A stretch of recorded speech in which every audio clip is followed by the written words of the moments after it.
Hello. ఆహ్, ఇక్కడికి నన్ను పిలిచిన అందరికీ, కోన గారికి అండ్ ఇక్కడ ఉన్నోళ్ళందరికీ కూడా మై బెస్ట్ విషెస్ చెప్తున్నాను. టీజర్ టీజర్ చూడగానే నాకు ఒక ఒపీనియన్ వచ్చింది, ఒక ఫీలింగ్ కలిగింది.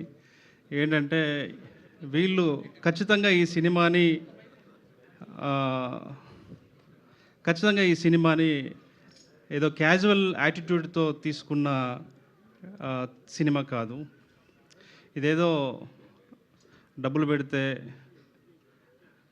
రిలీజ్ చేస్తే మనకేదో డబ్బులు వస్తాయని చెప్పేసి కమర్షియల్ థాట్తో తీసిన సినిమా కాదు ఇది. ఇది ప్రేమతో తీసిన సినిమా. ఇది ప్రాణం పెట్టి తీసిన సినిమా. ఇందులో జీవితం ఉంది. తెలంగాణ మట్టి వాసనని తట్టి లేపే శక్తి ఈ సినిమాకు ఉంది అని నేను చెప్తున్నాను. ఎందుకంటే ఈ కథ నేను విన్నాను కాబట్టి ఇంత స్ట్రాంగ్గా నేను చెప్తున్నాను.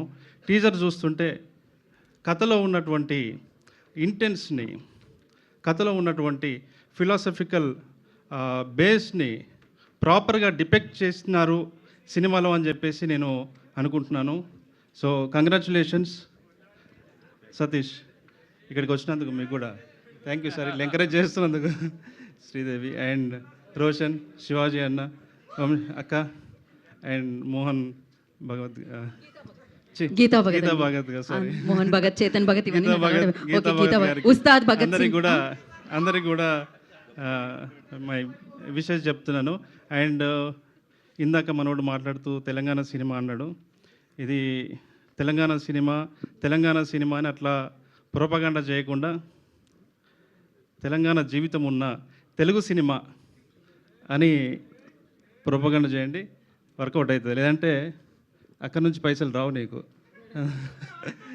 థ్యాంక్ యూ వేణుగారు, థ్యాంక్ యూ సో మచ్.